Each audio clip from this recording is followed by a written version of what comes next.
About to start up the show in just a second, guys.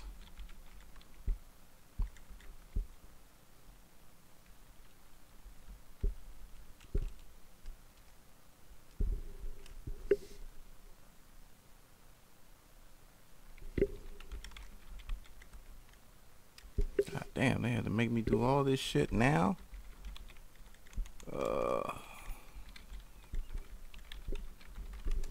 Alright, just a second, guys. I gotta fill this shit in.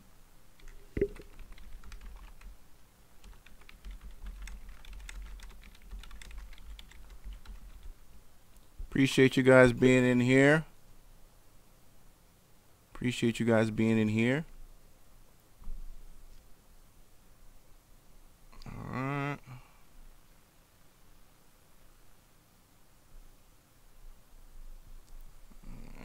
Let's go ahead and get started.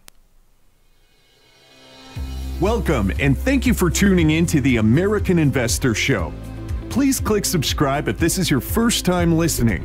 From trader and CEO interviews to breaking news about companies you won't hear anywhere else, nobody does a better job at keeping you in the know when it comes to penny stocks.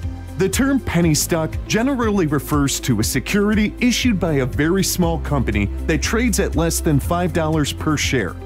Penny stocks are extremely risky, yet they offer rates of return on investment not seen anywhere else. The host, guest, and callers are not registered financial advisors licensed by any government entity, and therefore, the following should be considered entertainment. The host, guest, and callers disclaim all liability in the event any information, commentary, analysis, opinions, advice, and/or recommendations prove to be inaccurate, incomplete, or unreliable, or result in any investment losses. Before investing in penny stocks, you should consult a professional to determine what strategy may be best for your individual needs. Hey, I know this is long as fuck, but it's to protect you too. Without further ado, your host, Lasell Anungu. Hey, what's going on, everyone? I'm back on the air, ladies and gentlemen. Glad to be here with you guys. Shout out to all the people in the chat room joining me here on another great episode of Penny Stock Talk Live.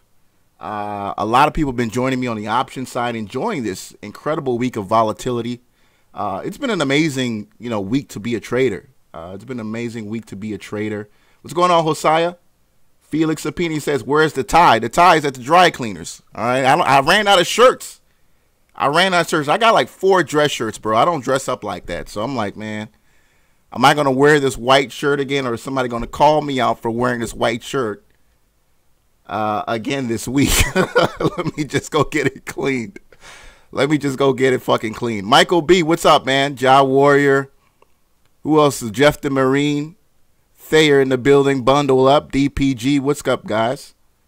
So I was like, man, let me just go get that shit cleaned up, man. Let me just go get it cleaned up. Other than that, man, I mean, good to see, some profit taking, as a person who I would say is a natural bear at the market. I loved today, right? I actually loved today. That's why I was so busy on Twitter today. I probably tweeted a little bit too much, but there were just so many trades that were running. I couldn't help but want to, talk about what was going on. I just couldn't help but want to talk about what was going on. So I'd love to hear what you guys traded today. Obviously, again, the market sold off today. I don't know what happened to gold. I was looking for a big run in gold. We didn't see it. So there was profit taking, a lot of selling off, but it kind of scared me that I didn't see that move in gold today. I was expecting a larger move in gold, guys running for some protection, and I didn't see it. I didn't see it. Here's today's move in gold. Some volatility, but for the most part, not really. We didn't see it really. All right, we didn't see it really. So, love to see what you guys are trading. What's going on, Cali Rob, Mad Villain, HM, Artie Buckley, Matt M.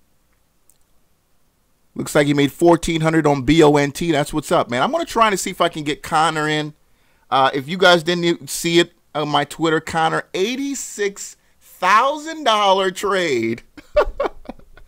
$86,000 trade on a $15,000 investment on Chipotle. Now, Chipotle, I thought about it, but I was like, you know, restaurants, they're so hard to judge. I mean, how can you tell? You know what I mean? How can you tell they were doing good or they were doing bad? Obviously, you know, again, not a small cap stock, so I'm not going to spend too much time on it, but I was just, you know, incredible win for him on Chipotle Group here. I mean, the company has a PE ratio that's twice the, you know, number of McDonald's. And they literally have like a quarter of the number of the restaurants. So incredibly overvalued, even still now at, you know, nearly, what, $50 off its trading price from Monday. $50 away. So incredible victory. Congratulations to my man Connor, the guy who introduced me to options. So I want to give him a round of applause. I'm going to put his YouTube page in the description, or at least in my chat room, so you guys can definitely sign up and, you know, subscribe to his page as well, because he's got some incredible things going on this week at his channel. He's going to be getting busy with that again, so I'll put that in the chat room. That's his link to his chat room. All right. Yeah, it definitely tanked. AMD selling off. AMD was another one that was kind of hard to call. I mean, this was a stock that, you know, we all loved because it was a penny stock earlier in the year.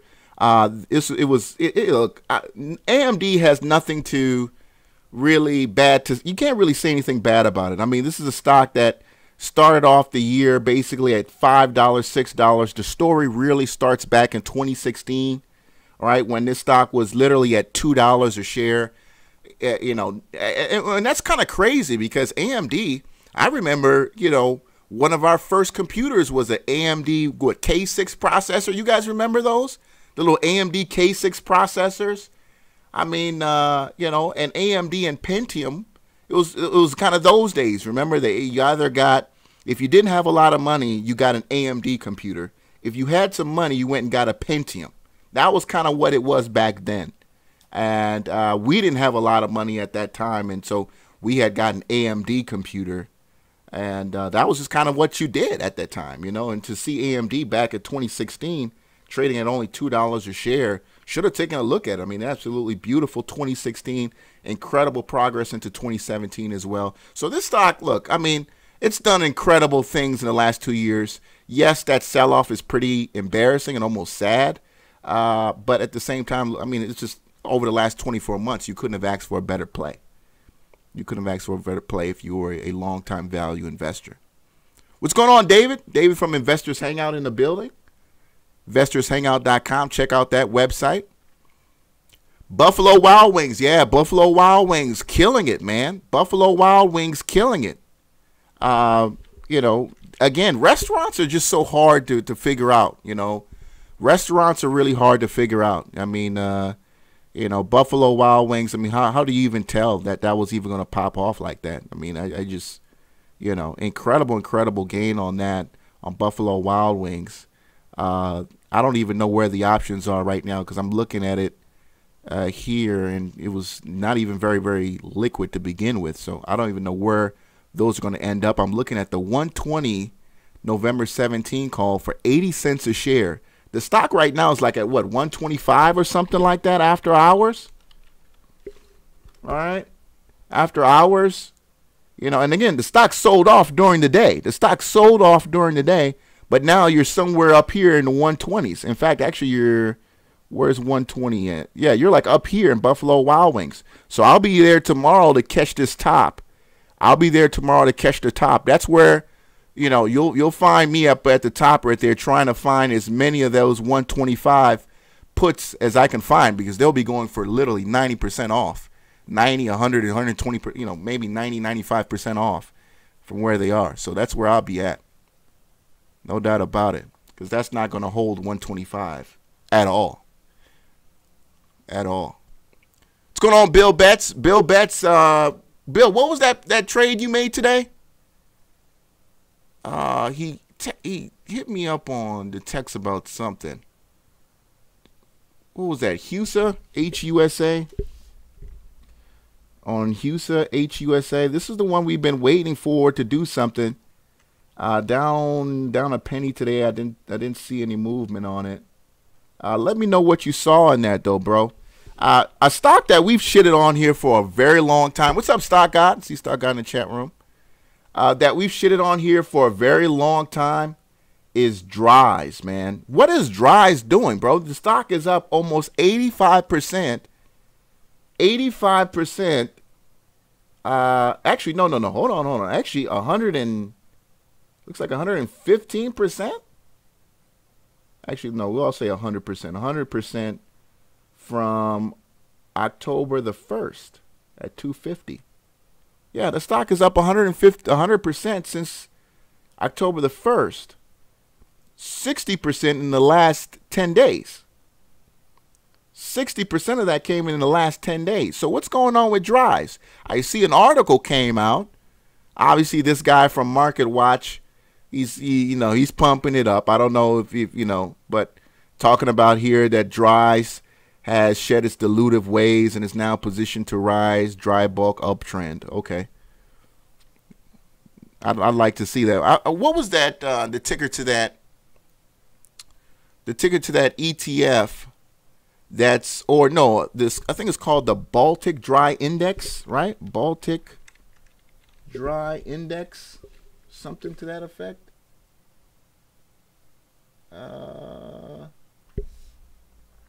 I'm not seeing it. I don't want to take up too much time looking for it, but it's called the Baltic Dry Index. And I know when it runs crazy, that's when everybody wants a piece of it. So I don't know where the Baltic Dry Index is here, but take a look at it. LINU down 3% today. I see somebody who brought that up. Bundle up. Again, it's been almost since last week Wednesday I've touched a small cap.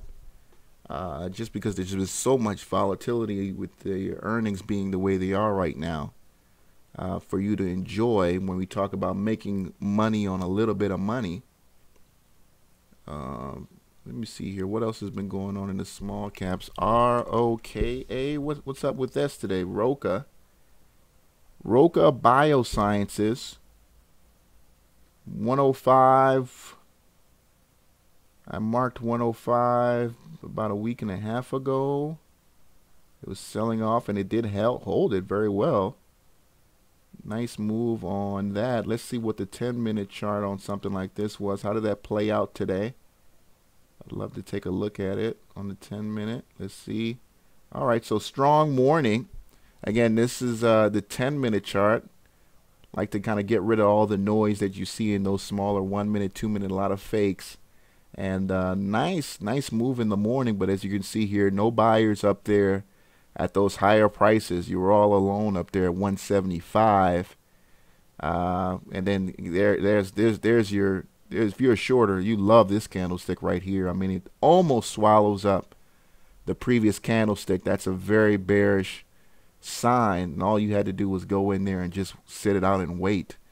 And your exit would be if another candlestick broke going higher, but you didn't get it, and until then you stayed in the trade, and sure enough they profited very nicely. And I think no doubt about it here, this is short covering here, and then obviously volume drying up and there was nothing else left in ROKA. But that's a nice move.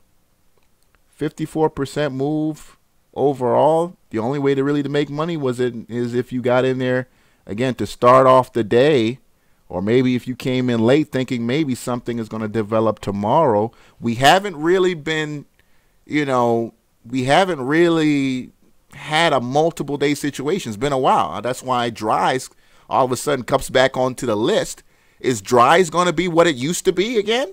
Because that's the thing. We've been burned on DRYS before. I know I have anyway. Just when you think it's going to be DRYS of summer of 2016 again, where you can, drop $1,000 and walk out with, $1,700, $1,800, in an hour and a half. I don't know if it's going to be that DRYS anymore, but it's impressed over the last several days.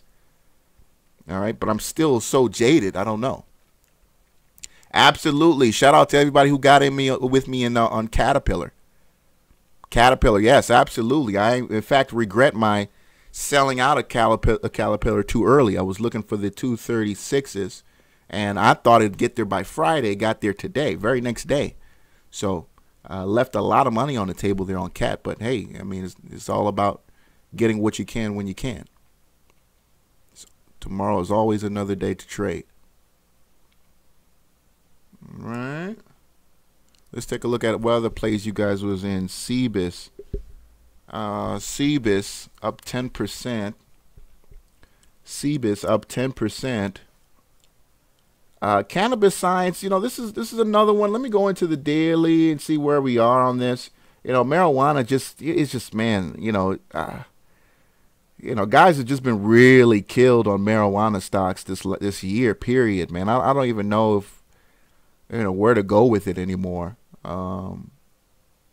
As an industry, obviously, you know, there's still incredible profits to be made if you're in the business and actually selling it. But, you know, in terms of being a shareholder in a publicly traded marijuana stock, it just has not been your year, period. It just has not been your year. And I don't even want to overlay a chart like this with what's been going on in, and, you know, technology or many of the other plays that, you know, you've been losing your ass in marijuana. So that's just kind of the way it is. And, you know, although, you know, this candlestick is very telling, right? I mean, it swallows up 2 days of action. I don't believe it.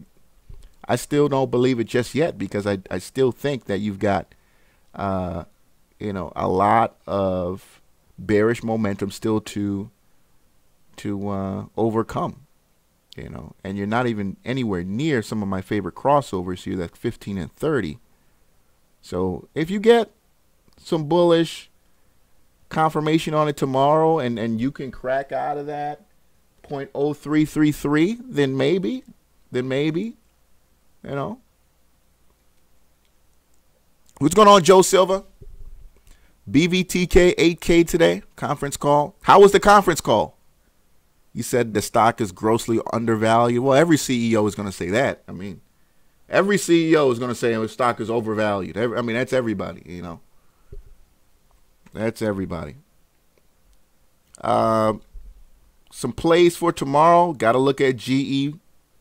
I called GE today on some of the stocks that I talked about. Although we introduced this on Monday, I would look at GE for you guys. I saw this beautiful on the hourly chart.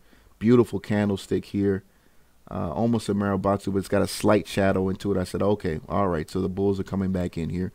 And that's where I made my call. Picked up some of those $21 calls that were, yeah, it was like 50% off. 50% off, and it cooled now down to about, we're up already about 5.5% since the call. So we'll see what happens tomorrow. But you're not going to get much on that. I mean, that green line is my exit. So you're not going to get much on it. I mean, I'm looking for maybe 15, 16%. I'm out of there. 21.83 is I'm probably going to get out. You're going to get 30 cent, 40 cent, if that, and then you're coming right back down. So I won't stay too much on that too much longer. Yeah, oh yeah. I mean, that's every CEO is going to say that. No dilution. We're going to do this. We're doing the best we can. Blah, blah, blah. You know, I never buy into the story. It's just, hey, what do you know, do investors see a story developing here that they're going to put some money on, you know, at the end of the day? Do they see a story that they're going to believe in? You know? And sometimes it works out, sometimes it doesn't. That's why you don't commit too much money to OTC stocks. You know, you don't commit too much money. You know, you allow the story to build up, and the percentage gains is where you, just kind of like options, you know, you can throw a shitload of money at it and you're going to make a killing, but that's only if it goes right. AMDA, America, looks like we looked at this play on Monday. Didn't foresee that coming here. Here's the volume all of a sudden showing up today. 15 million shares traded today on AMDA, America Corp. You guys let me know what was up with that. I don't know what's going on with that one. You guys already know what the call-in line is, 305-600-2896. Lines are open. Lines are open if I'm not getting to your stock. Let's take a look at BONT from the chat room. From the chat room, BONT. 37% gain today. Looks like the volume came in, or at least the early buy. What is that? 26. Yeah, you had some buying coming in yesterday, and all of a sudden you had more show up today. You left a lot of people up there, though. You left a lot of people up there. Let's look at the 10-minute. I see again. Great morning, but was this a pump? Was this a pump? Because somebody got in here early. You can see the buying. Look, you can literally see the buying in the chart, where somebody's coming in heavy at about 3 o'clock yesterday, and they're accumulating shares, and then obviously the news drops, unless, yeah, because I don't see any news dropping yesterday. The news dropped today, this morning. Very suspicious on BONT. There it is. Bond times for no sure lifting shares. Bond time provide access to more cash for holiday season. All right. Nice play on that one. That's the way to play it. That's the way to play it. Again, all the thing came in the morning. You set the morning high, and then the trend was your friend all day, every day in BONT on the 25th, and then eventually cooling down into the close. Up 37%. I don't know if it's going to hold those levels, though. I don't know if it's going to hold those levels. Jawari said, what's the chart in the bottom called? I'm confused what you mean by that. You mean what's this indicator called? It's called RSI, Relative Strength Index. What's going on, George? Let's take a look at your stock here. And we'll look at VKTX. NOET. Let's go to a daily. Not sure what caused all that buying into the close like that. Let's go to the daily chart and see what's up with that. NOET. All right, we talked about this as well on Monday. Talked about how I had to confine buyers to commit above 119. It did just that today at 129 on NEOT, up 16%. God, I don't. Looking at these candlesticks, man, it's struggling, bro. It's just really, really struggling. And the volume, 4 million shares, but you're down on volume. You got to be careful with this one, man, because this one can fall. This one can fall. You're losing volume. And buyers who are in heavy are going to start getting scared that they're not going to be able to get their price, right? As buyers get thinner, you know, then you all of a sudden now guys who are hitting are not going to be raising their bid to compete with everybody else. So they're going to be standing tight, and you're going to end up having to lower your ask if you're in heavy. So I don't know. I'm not liking that candlestick where it's setting up at, but we'll see. Can never predict these things. But that one's struggling. I mean, that's struggling to stay up there. Appreciate it, Jason. Thank you. All right, let's take a look at what else you guys are looking at. LPTH, LightPath Technologies, up 14%. Oversold. You're 78 now on the RSI. You are oversold on LPTH. Small cap oversolds are pretty dangerous because they don't, not very much like large caps where you can kind of keep running and running and running at those levels. Can it happen? Sure, but you're going to give some of that back tomorrow. Big day for the stock, 14%. Unusual volume for the stock too. 4 million shares traded today. Typically, it's only about 200,000. Only 200,000. So, you know, not many loyal people in there, right? It's a lot of new money, a lot of people who don't know anything about the company, who aren't going to be sitting around too much longer at the 340 level. So be very careful with this. We had a stock that was did an incredible day Monday. What was that stock, Bat Scientist? I don't know if Bats is in here. Bats, you're in here. What's up?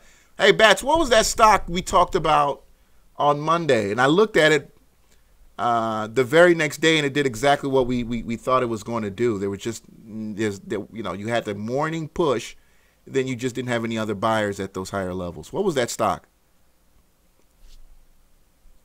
What's going on, Connor? Oh, Connor, you're in the building. Yeah, hey, I shouted you out earlier, bro.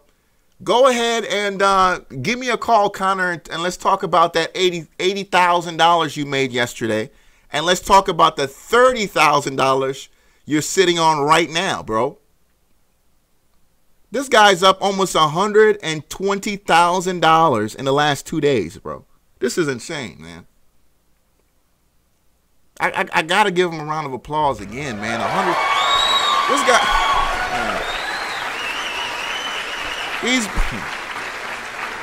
you got to understand, we live in a country where the average person makes 40 grand a year.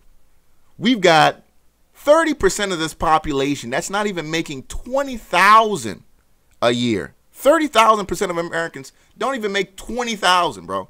Connor, is this you? Yeah, what's up, man? Dude. How you doing? Oh, my God, man. Congratulations again to you, man. I tweeted you about it today because I wanted you to come on, man, and just kind of give us, like, where your head was at. I mean, it's a restaurant stock, a Chipotle.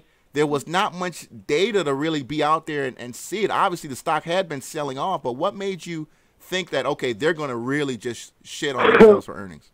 Well, first of all, man, good talking to you. It's been a while. Yeah. Basically, man, CMT, man, ever since, I mean, if you look back ever since the stuff happened with, what was it, the E. coli, or what is it? Was that what it is? E. coli? Yeah, they had like a little outbreak or something like that happen. Yeah, yeah. I mean, since that happened, the stocks pretty much, went to hell and back. I mean, they've been selling this thing every time they can get it. I mean, anytime it got good news, like if you look back, like past, I've been following the stock and shorting the hell out of it just on day trades and stuff. And anytime it would get good news, it would sell off. You might get a little bounce a day, and then after that, they would just, like, they would pretty much every time it would get good news, if it did bounce, that was just basically what I looked at as big investors. They were just even happy because that was just a better entry that they could get to short it some more, Yeah. And so it just kept coming down. And I usually, I usually stay away from earnings. I don't really play earnings much, and I'll tell you, I played this one. So I figured that they were going to miss, and then I figured even if they did beat, I figured it was still going to sell off. I was really planning on taking it for a swing because I had a feeling that it could, because earnings are like a crapshoot. That's why I don't really play them much. Yeah. But I figured they were going to miss. But I figured if they did possibly beat, which was a slim chance, I figured it would still sell off. I thought that it might have a pop, and then it was just going to sell off after that. So I was planning on riding it out to like Friday, because I thought that it could have a bounce today, and then it was just going to sell off the rest of the week. But they ended up missing, just like I figured, and it sold off like crazy. And it was crazy because I didn't expect to make near that much. Yeah. I was up a lot after hours, but as you know, with options, when the morning time comes and IV's calculated in, it had an IV of 80%, and then once that's calculated in, I figured that the price, because it was only down after hours when I went to sleep, I think it was down like 7%. So I figured that was probably already priced in. But when market opened, man, it didn't even hit me hard. It really didn't. And I always, when things like this happen, I was kind of mad. I was like, I wish I could sell this after hours. So I was up 20,000. I was like, I want to sell it. And I'm glad that you couldn't sell it, because when I woke up, I was up even more. And then, so that worked out. And then, like I said, I never really played earnings. And then I played Buffalo Wild Wings. And the only reason I played Buffalo Wild Wings, the only reason is I thought that they were going to do good. And the only reason I played it is because I had the big win from the day before. So I figured, okay, I'll put $3,500 into this. The least I can lose, the most I can lose is $3,500. I just won $80,000. Screw it. And I wanted to buy more than that. I tried to buy, because I did it at the close, I tried to buy more in my E-Trade account, and I didn't have E-Trade up at the time. E-Trade, for some reason, at least on mine, I don't know if it's because I have so many windows and stuff, so I have a bunch of different like setups where you can click on different tabs if you're familiar with E-Trade, and maybe that's why it's so slow to open up. I thought I had it open, and I went to, buy some in that one, but I didn't have it open, so I went to open it. By the time I could get it open, and it loaded, and I went to buy them. It froze up on me like it's been doing, and I wasn't able to buy them. So I was going to buy another 3,500-ish worth, probably about another 25 or so in that account, and so I would be up more. So that's really the only reason that I did the Buffalo Wild Wings. Yeah. Normally, I would say people listening to this, you know, stay away from earnings. It's a crapshoot. It's best to just wait till the news comes out. You know, unless you really have it to, you know, I basically, anytime I do earnings, I go into it thinking, okay, I'm going to lose this, you know, because you have to, because you never know, you know, you can get good news and still sell out. Yeah. So that's pretty much the story on that, man. And yeah, it just hit, man, and I came out lucky. That's crazy, man. That's crazy. I mean, you're up 20, well, almost 20K now on a $3,500 investment. And here's the thing, man. I mean, $3,500 is what so many guys are putting on penny stocks, right? They earn maybe 6, 7, maybe 10 or 12% on a trade, and here you are doing something like this on an option.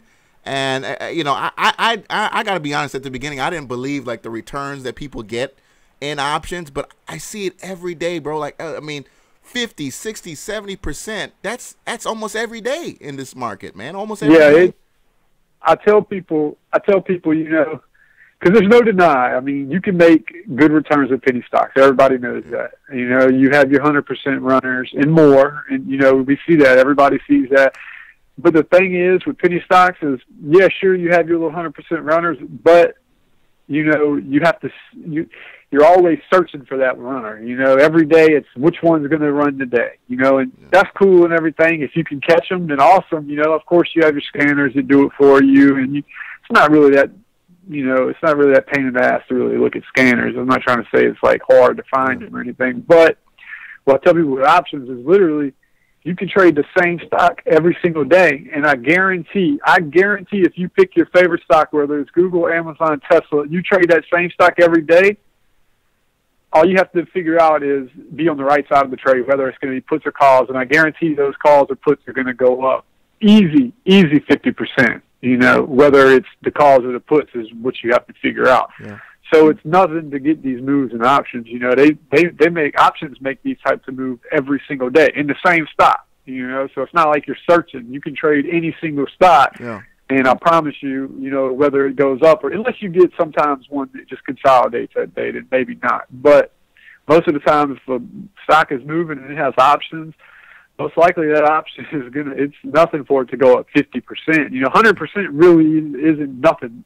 Yeah. For an option. I mean, it's a lot, but it's not like it's not really that uncommon. Yeah, right. I mean, we saw Snap puts today. I mean, they were 6 cents for the $14 puts, and then they ended up going as high as 35. So the stock ended up being the option ended up going almost 500% today on Snap. It's absolutely insane.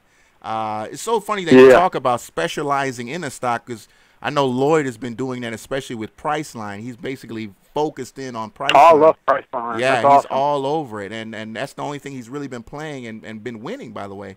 That's cool, man. Yeah, I mean, everybody has their different style, but you know, I can't ever hate on anybody's style, you know, because everybody makes money. Whatever style works for you, if it's a good style, you know. If it makes you money, then the hell with it. I don't care what you're doing, you know. Sure. That's the name of the game. But yeah, I think a lot of people who do have trouble with trading, I think sometimes they are focused on too much. You know, I think they're too busy trying to figure out. They're jumping around from stock to stock, and there's too much moving, and they don't know what to play.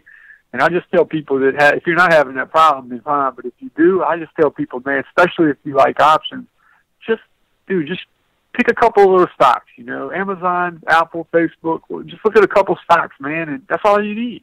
The options are moving. They're there for you to make money. You just have to, you know, learn how to trade and be able to learn how to, you know, look at these moves and determine where the stock's going, you know, find a good setup, you know. Yeah. Like today, Tesla, I mean, when it broke, I was watching it all day for it to break 330. Mm-hmm. You know, and I could have got in way earlier because the stock faded all day. But, I mean, just because the stock's going down doesn't mean you're going to get in it. You know, you have to, you know, people think, that's the problem. People look at these stocks and they say, they like to go back in time and they say, oh, look at this stock, man, I missed it. It went up 100%.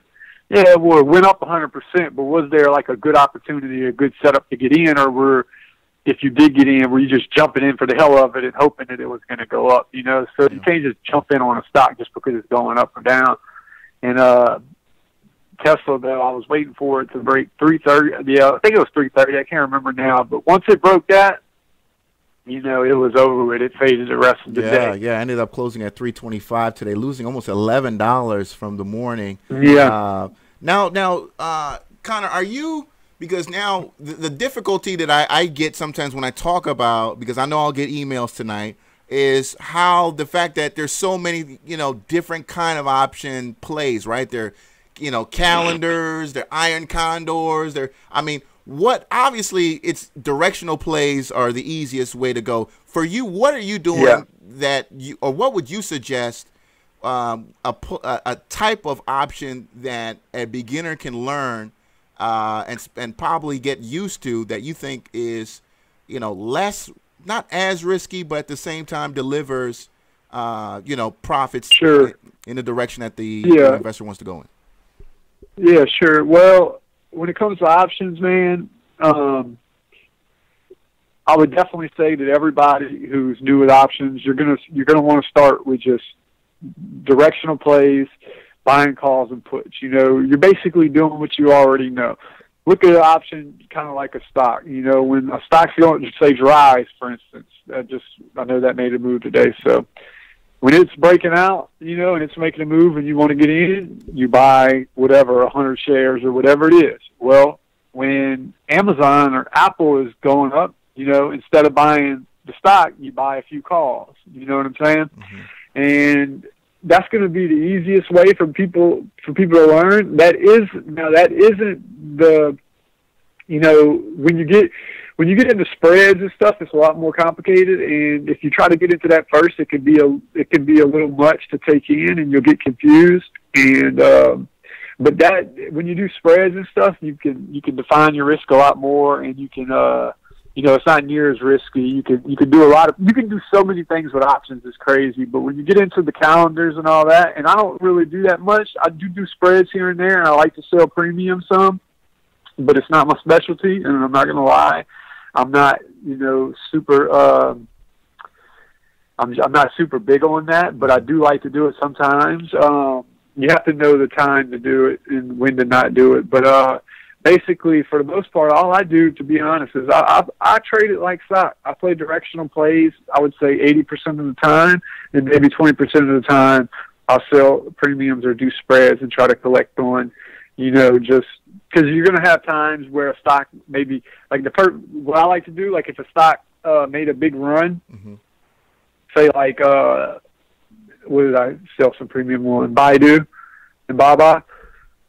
Stock like that makes a big run, it's going to cool off for a second, maybe consolidate a little bit, not do too much. Well, those calls and stuff, they're not going to do anything. They're going to just dwindle down to zero, Mm-hmm. So you can sell some calls if you want, some out of the money calls. If you really want to put a little risk, you can sell some in the money calls. But for the most part, man, anybody who's getting into options, I would just say, just worry about buying calls and puts as if you would buy stock, and then the more you get into it, it's going to be a natural progression. You're going to start off just like anybody. You're going to just start off buying calls and puts, and then little by little, you're going to learn more and more about it. And eventually you can work your way into doing spreads and stuff like that, There it is. And so, Connor, that's what I would say. Appreciate you again spending some time with us. Just before you go, though,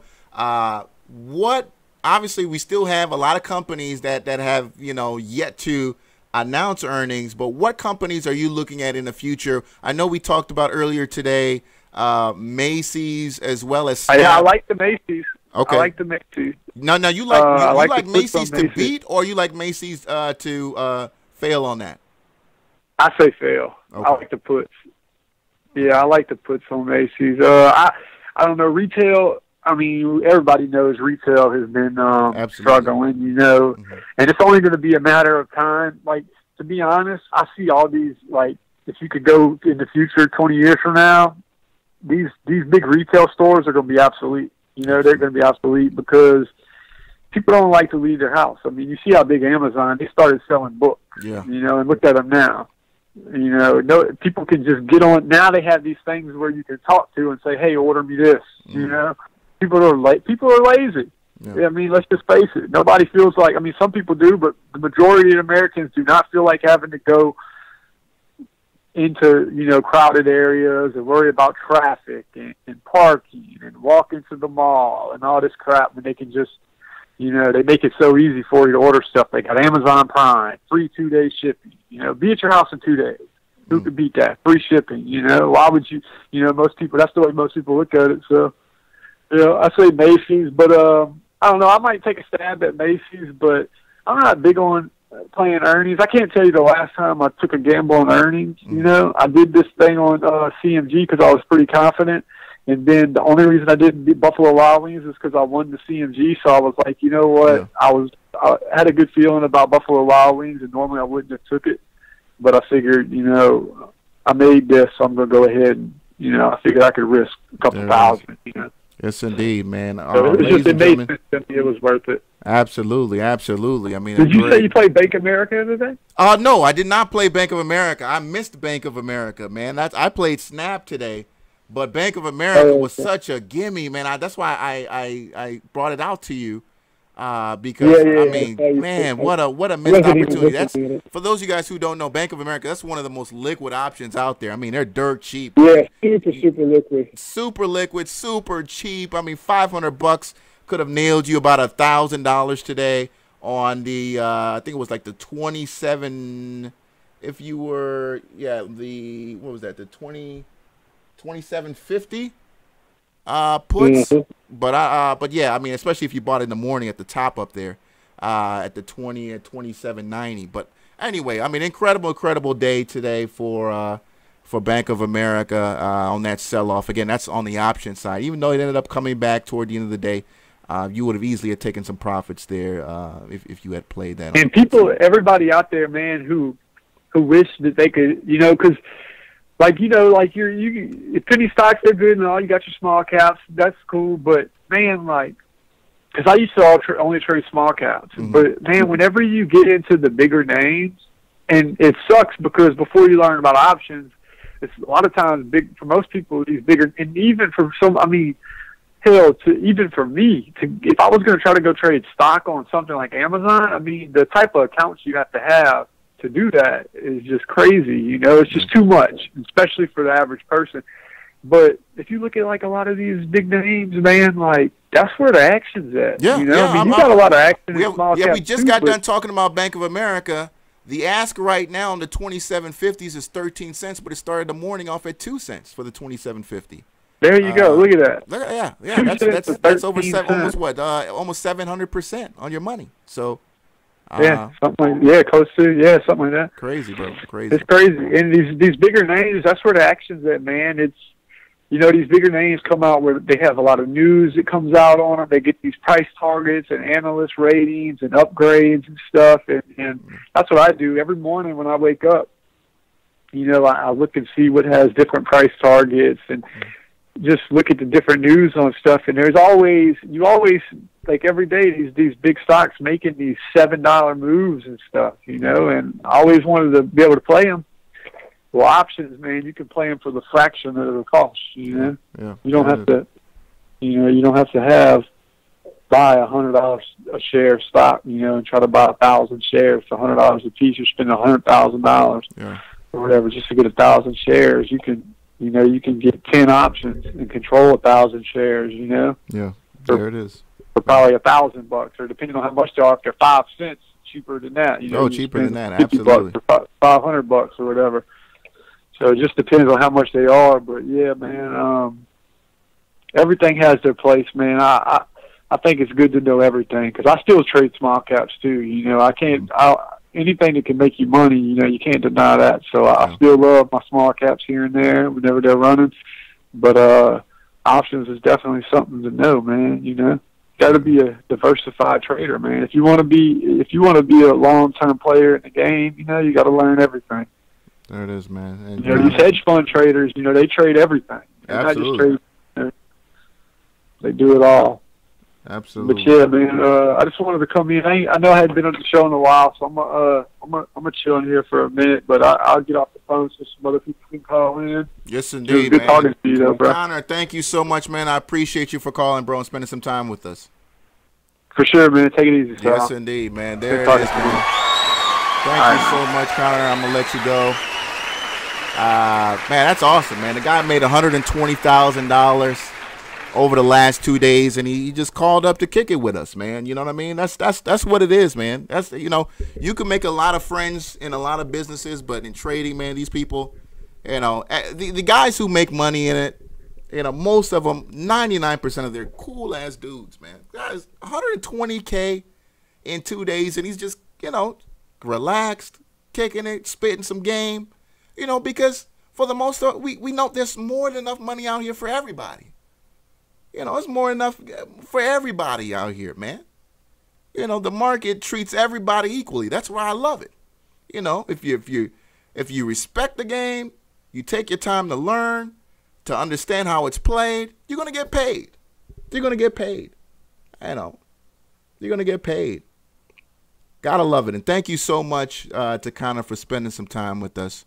Let's go on and get back to the show. 251, you're on the air. What's up? Yo, Sal, what's going on, man? It's Anthony. Hey, Anthony, what's up, man? Yeah, I was just listening to the show, and I was listening to Connor. You know, y'all talking about you know, puts and calls. Do you think, or what would you think? You know, because I called last night and I was talking about, you know, me finding another long-term investment.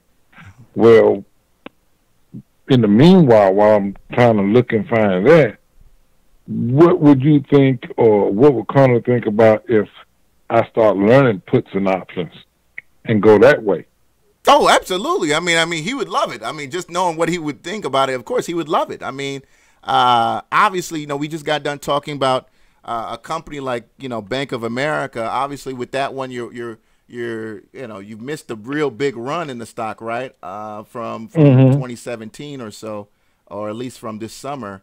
But yeah, I mean, that's an opportunity where, you know, you can take a directional call in the future, giving yourself as far as a year or more and putting in close to a quarter to literally half or less than 10% of what you would need if you actually bought the underlying stock. So yeah, I mean, that's a great way to play a lot of stocks. And in fact, that would be the best way to make as much money as possible on this current market that we're playing right now. For those guys who are in calls that they bought for December back in January, I mean, they're up thousands of percents. I mean, on some of these stocks, I mean, I'm thinking about stocks like NVIDIA.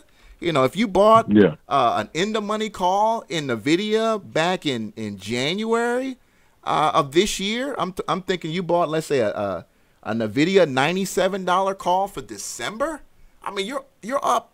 I mean, you've got to be up at least 1,200%, maybe more. So yes, that's a great way to play stocks long term, is using options. There's a lot of things that I've been reading and learning about, and again, it's just another part of the game, right? So we're not saying give up on trading penny stocks by give up on buying stocks or anything. It's just another element of this thing we call trading that you got to learn to be able to make money on. Yeah, because that's what I was, you know, suggesting last night. Because I was like, well, if I'm gonna put some money in it, you know, into a long term, why not put some money into some puts and calls or whatever, and make some money that way at the same time. At the same time, I could turn around and buy shares in other companies as far as regular stock. Right. So I mean, do your research. I mean, do your research on it, just like Connor's saying in the chat room, which is really interesting. There's another, you know, type of option play, which is called a spread, where you can literally, you know, make money on both sides of the trade, where, you know, you'll take a stock like NVIDIA, you can go a year out on a spread now, and if the stock falls on its ass, you make money going down. If it continues to go higher, you know, and we look into 250, 260, 270, okay, great. Your put side, you know, expires worthless, and God knows you're up huge on the call. So there are ways in options where you can literally never lose. But it's a really interesting way to invest in. Again, options is something to learn and see what it can and how it can fit into your the trading requirement, what you need for your money. Now the other question I got now: does Connor have a page or? Yes, he does have a page. I'm gonna put it in the chat room. In fact, I'm gonna put it after this video post. I'm gonna put it in. Hold on, let me make sure I'm going to the right. I'm gonna put it in the chat room again. Hold on, let me. Because I remember the one that you did after the show went out the air. I did a little introduction. An introduction to options. But he knows a lot more than me, and there are a lot of little things that he'll be able to teach you, and you can learn from just sitting back and watching. Also, he has told me a lot of times he watched a guy by the name of Sanglucci, Sanglucci, Sanglucci.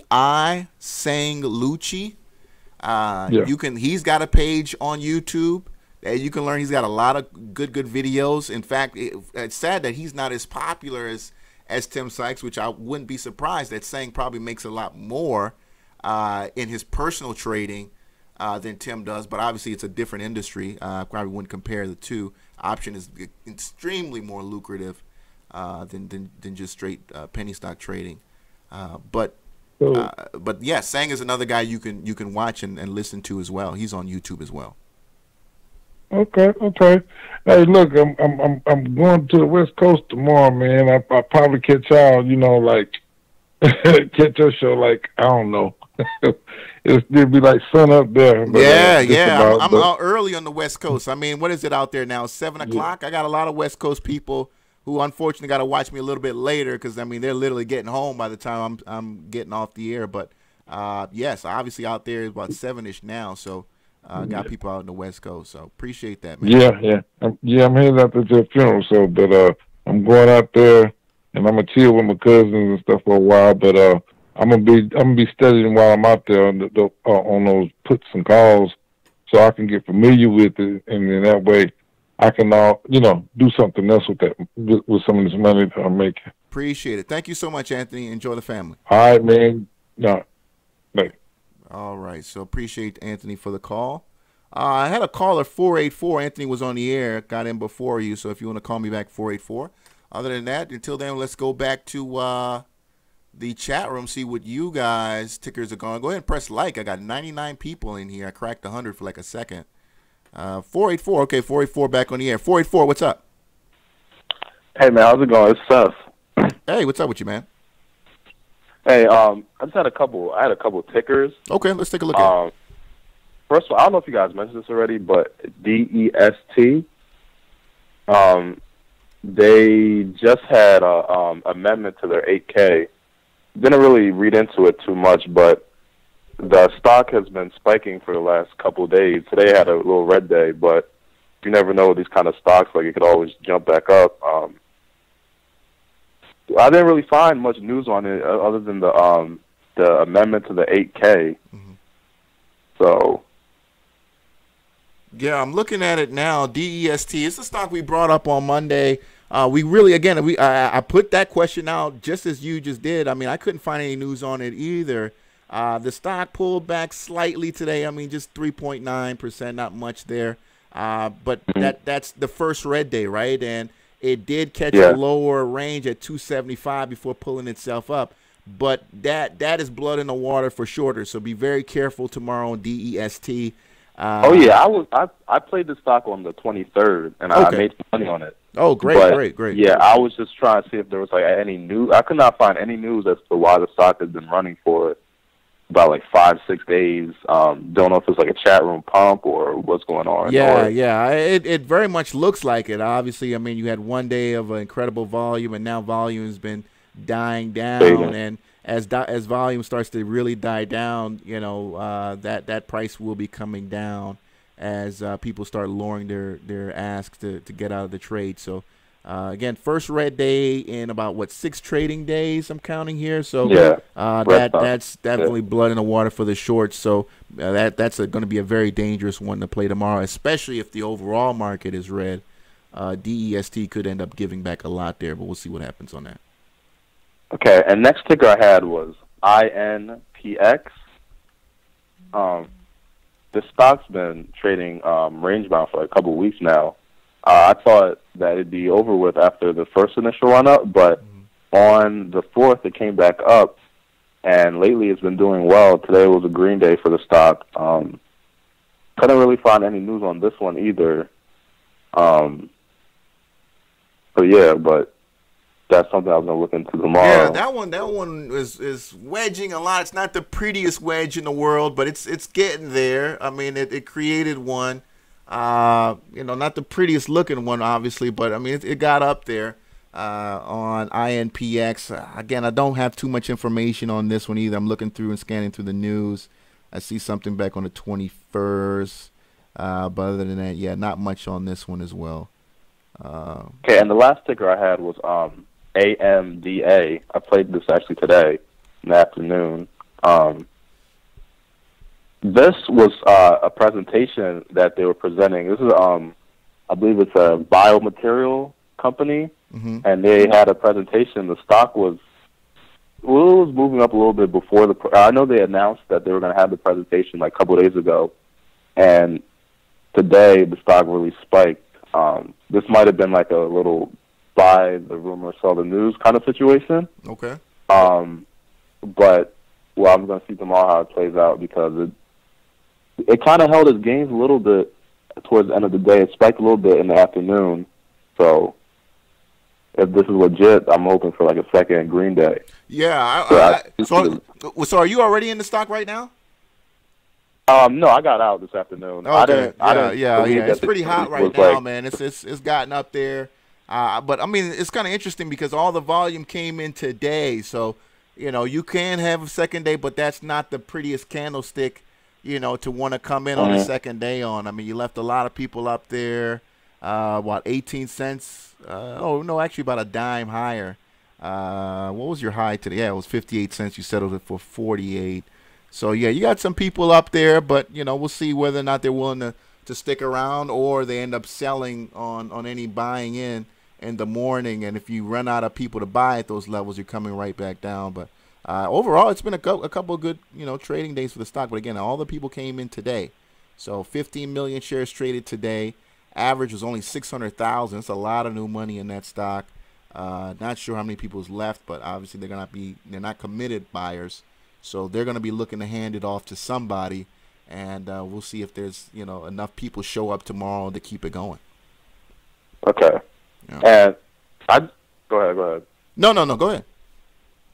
Now I just have one question about sector momentum and microcap stocks. What is like a good way, or like any good resources to like help me track like hot sectors? Because I tried Spider's SPDR, but I'm looking for like a better website if possible to track sector momentum and like make money off like sympathy plays whenever they get hot. I don't know if there are any like sector for small caps besides the Russell 2000, which is IWM. But even the Russell 2000, you've got some tickers in there that have 500, 600 million. Well, maybe I would think actually 200 to 300 million dollar market cap. So I would look at IWM. But then again, that's the Russell 2000. It follows the Russell 2000. But besides that, the Spiders do a really good job. Why don't you like the Spiders? It's like because I was hoping to find like a somewhere more geared towards small caps. Okay. Yeah. So I don't know. There's probably not any out there, but I was seeing if you knew any. Yeah, for the small caps, I don't. I don't know of an ETF that's trades or follows OTCs or anything, or OTC sectors. Now there isn't one out there like that. I mean, for most part, many of them won't even make it. So it's really hard to come up with that. And the IWM represents companies that they do their best to figure, okay, they've done their part to at least survive where they are. so they should be able to thrive into the future. So, but you know, anything smaller than a company that can go on the Russell, I think it'll probably be even too small to be able to identify. Okay. Now, do you just track the ETFs to like, say if biotech was hot or if marijuana was hot, would you use the ETFs to like gauge how like strong that the sector is? Oh, absolutely, yeah. I mean, because the ETFs, that's exactly what they're supposed to do. The ETFs mirror stocks that are best select of stocks in that sector. So if you look at, let's say, the XLF, right? The XLF, that's the Spider Select financial sector. So inside of that, you'll have Bank of America, Wells Fargo, what else? SunTrust, STI. I mean, you'll have a bunch of banks in there, and that is supposed to give you a risk mitigating option for you. Instead of buying individual stocks, you remove that single stock risk, and you get the entire sector. So absolutely, that's their job. That's exactly what they're supposed to do. Okay. All right. Now, this is the last one. Other than like marijuana and the shipping and the biotech, what other small cap sectors usually like get hot? Like I know a lot of these sectors are cyclical. Yeah. But I mean, here's the thing, though. I mean, that's the thing about small caps is it's not really a sector thing. It's more of an individual company thing. When we talk about small caps, individual companies are creating deals and new products and new services that get them to a point where they do better than the rest. So it's not even a sector thing for them because these companies are so small. It's individual business decisions that they're making every day, every year to survive. And many of them will not survive. And that's why, as a sector, it's just almost impossible to follow. But as individual companies, that's really the way to profit when you talk about small cap OTC stocks. Because I was watching a Tim Sykes video, and he talked a lot about sector momentum. So I was just seeing if there was like any ways to follow small cap like sector momentum other than SP Spiders. So. Yeah. If he maybe that's a question he can answer, but I don't know of any small cap sector ETFs or anything like that judge companies as small as many of the stocks that I know he talks about or we talk about here on the show. But yeah, you'd have to go into mid caps, large caps to really be able to follow sector wide. Okay. All right. Appreciate it. Thank you for all the help, man. Thank you. Appreciate the call, bro. All right.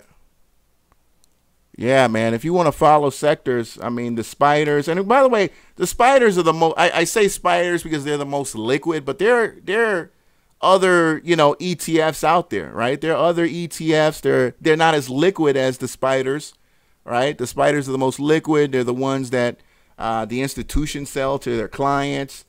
They're the ones the institutions love to trade. All right, we would talk about, let's say, the Qs, where we talk about NASDAQ.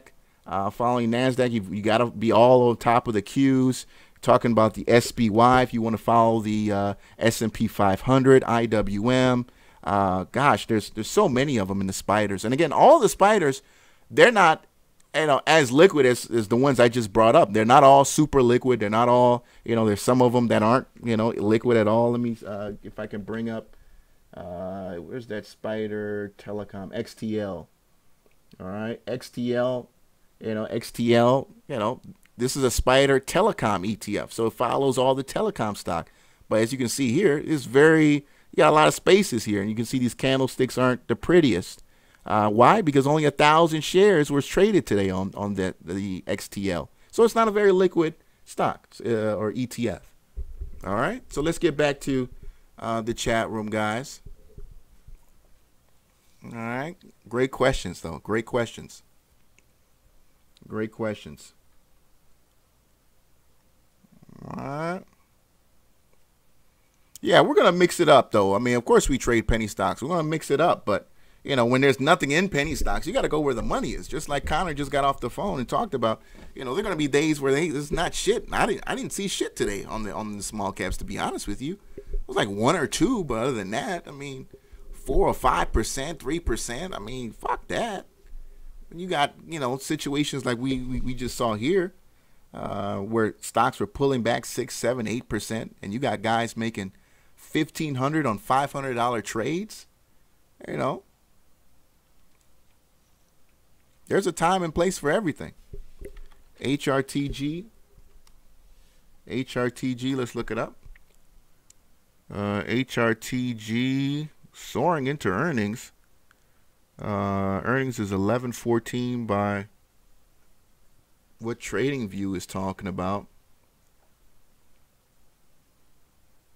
Heritage Insurance Holdings. Don't know much about this company. Not the greatest volume in the world either, my man. Only 400,000 shares traded. Looks like you really weren't getting anything until the hurricanes. All of a sudden the hurricanes came out, and all of a sudden this thing got really liquid. But buyers are loving it so far. Yeah, it looks like it is a dividend-paying stock. Up 1% today, but don't know too much about it. What's going on, cool cats? First guy in the chat room today. KITE. Not seeing anything on KITE, man. We got a delist or what? Yeah, everybody press like on that, man. Appreciate that to the time, G. Press like if you can, man. Appreciate it. Thank you, Miracle T Babe. Thank you for watching. Can you talk about camp investing? Camp investing is it's guys who just buy 000 stocks and just sit on them. That's all it is.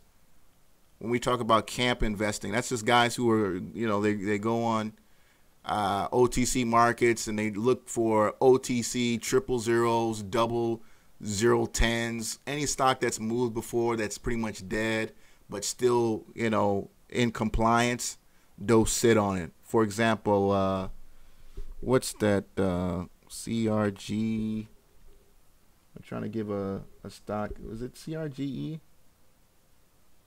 I think it is it CRGE. Let me make sure. But that's pretty much what camp investing is. It's just guys who just find an OTC play that ain't doing shit. That's in compliance. No, I don't think it's CRGE. No, it's not that one. And then they just buy it, you know, a few shares dirt cheap, like $100, right? And then they can buy, you know, a couple million shares, and then they just go on with their other trading. And if it hits, great. If it doesn't, then it is what it is. The idea is that you're gonna lose $100 in a trade somewhere down the line anyway. So let me just go ahead and put it somewhere now, to where if it pops off, even if it doesn't do anything for 3 months, and then all of a sudden just hits, and then you know, there's your profit, right? So that's the idea of camping. Not, you know, you see that brought up a lot in Investors Hub. I know I made a video about that maybe a year and a half ago, maybe 2 years ago now. But that's really popular on those OTC sites like that. But for the best place for OTCs, go to investorshangout.com. Kite is a pharmaceutical company. Yeah, because I just brought up Kite and it didn't do anything. SOUM. The thing about SOUM, I see someone who brought that up. HM is the float is too big, bro. It's just way too many shares out there. Look at SOUM. 174 million shares were traded today, and stock did nothing. The float is ridiculous. The float is ridiculous on SFUM. AZFL up 57% today. But you look, that stock's been shitting on a lot of guys on the way there to that level, though. So when you talk about AZFL, yeah, it had a great day. But, man, go look up on Twitter, you know, $AZFL, and go see how many guys are over there bitching and crying because they expected this move a week and a half ago. Well, FRFS is a scam. We exposed FRFS here on the show a couple days ago. I don't know why it's running. It's, you know, dumping on people day in and day out, up 12% today. They keep bringing up all these fake filings and all that stuff like that, but nothing's been showing up on the actual OTC website. But guys will believe something that gets posted on a Twitter handle, but nothing's being actually posted on the OTC website. And that's where the real documents are. It gets posted on the SEC website or the OTC website, not in some guy's Twitter account, But hey, it's their money, all right, But we don't have to play it, so I'm not playing it. In terms of ARYC,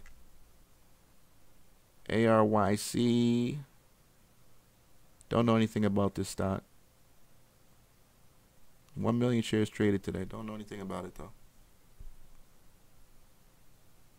All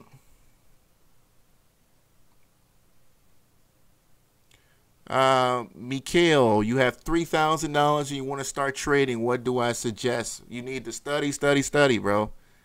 Don't just put it anywhere. Understand how this game is played, what kind of trader you are, what's your expectations for your $3,000. Understand candlesticks. Understand what these indicators are, what moving averages are. Is there a particular sector you like? All those things have to be answered before you do anything. You're coming in really, really late. That's something you got to understand and be kind of realistic with, especially if you get in some of these large caps, what the expectation is moving forward. A lot of people have already made a lot of money. I don't know how much left there is to make on the upside, as people are already questioning a lot of the valuations of some of these stocks right now. For example, you're seeing that question come up on tickers like Netflix. Netflix kind of people are hesitating. What's going on with Netflix hesitating at these levels? So you got people asking questions. But then you also have some companies out there that are expected to make more. On some large cap side, MasterCard, Visa, and MasterCard are tearing it up. You can't get charts better than this. Look at this. This is MasterCard, $146 here. Earnings is in a couple of days on MasterCard. They're expected to kill earnings. I'm definitely going to be going in on MasterCard because I think they're going to put up a solid number. You're going to get $3 or $4 on that. So we'll see. You got some work you need to be doing. 919 Bats, I think this is you. What's up, man? This is me, sir. How are you, Sal? What's up?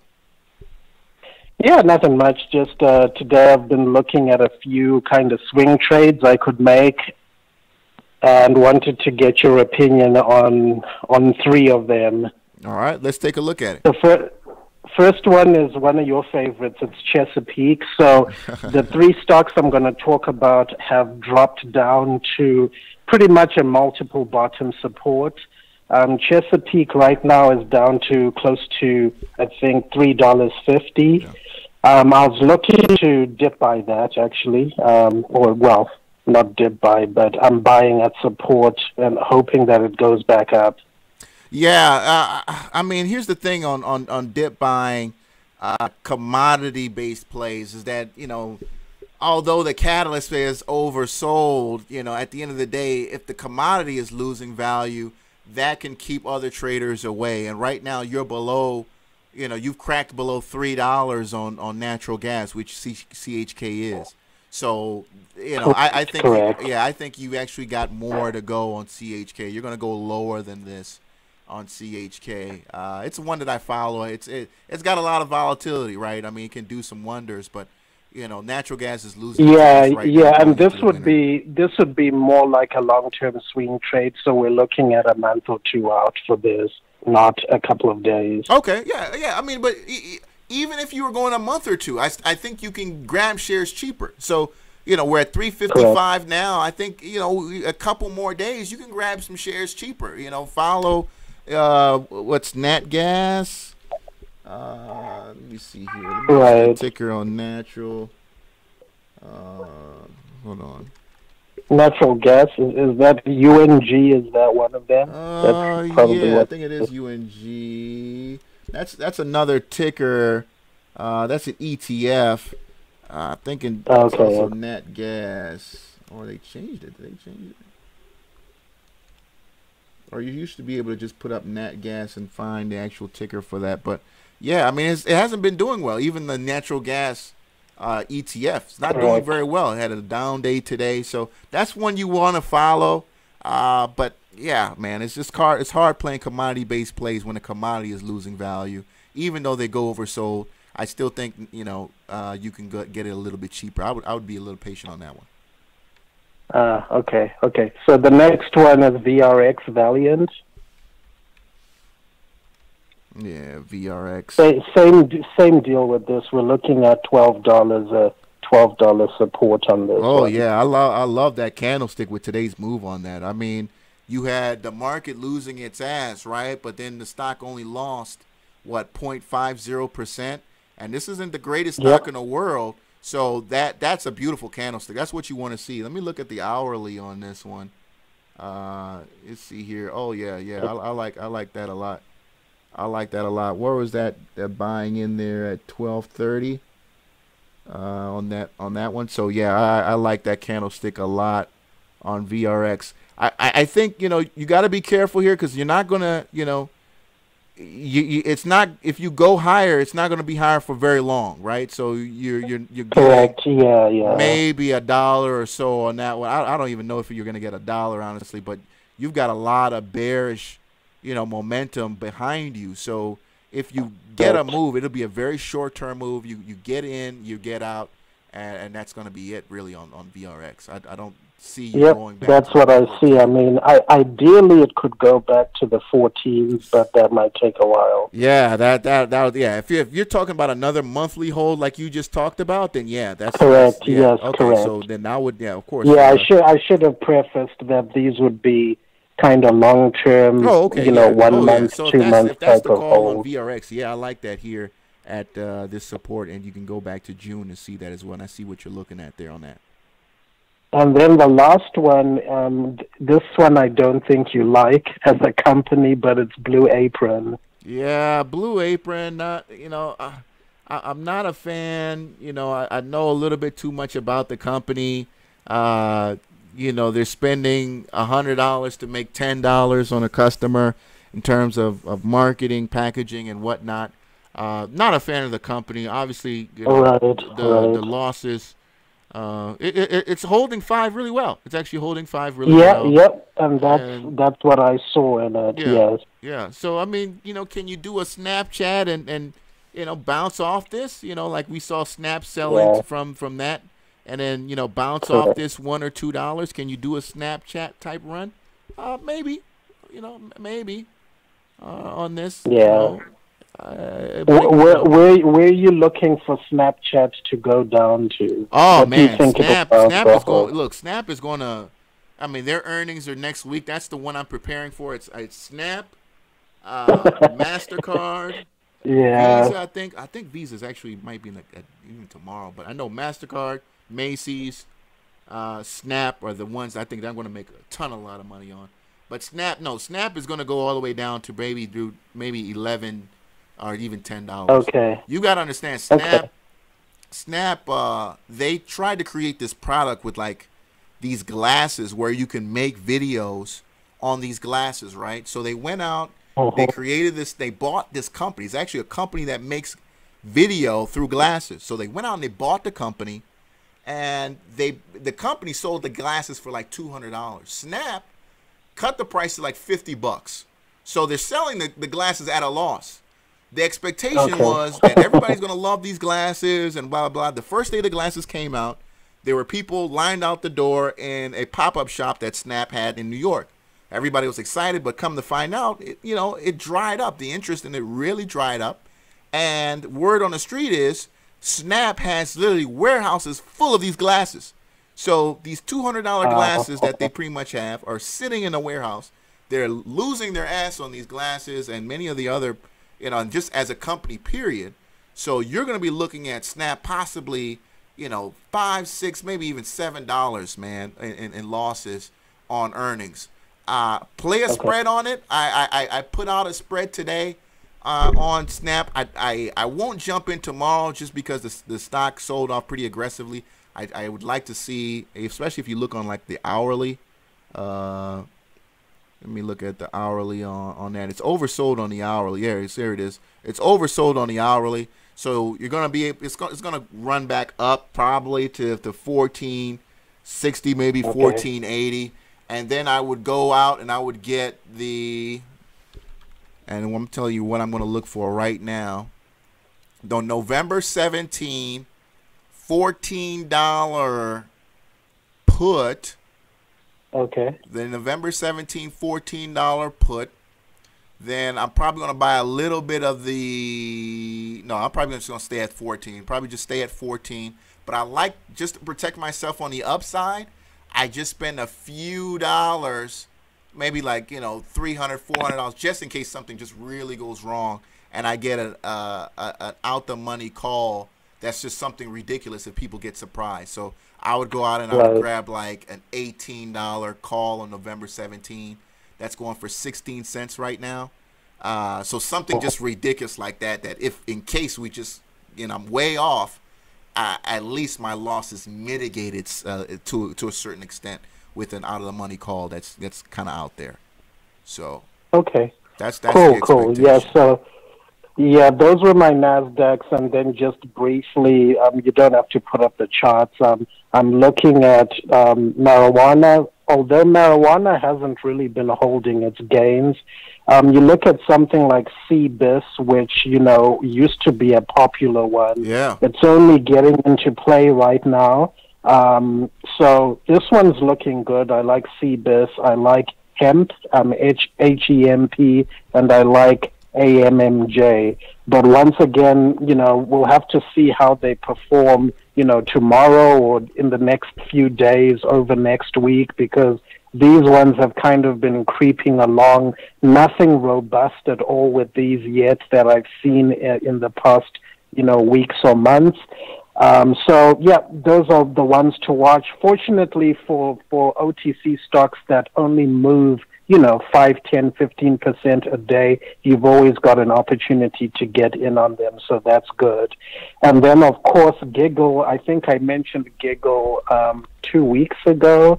It looks like that Giggle chart you can put up because it looks like it's trying to make a move, but once again, just like with the marijuana stocks, might need to see what it's doing tomorrow. It definitely closed strong today with no wicks on the top of the candle.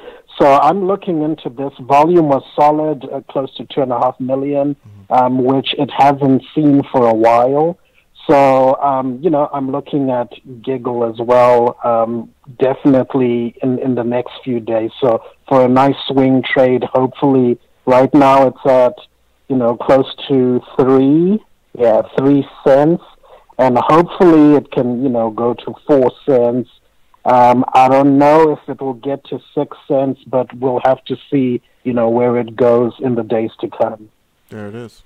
All right. I like what's going on in Giggle there. I like that pattern where it's setting up here on the daily charts. Looking really nice.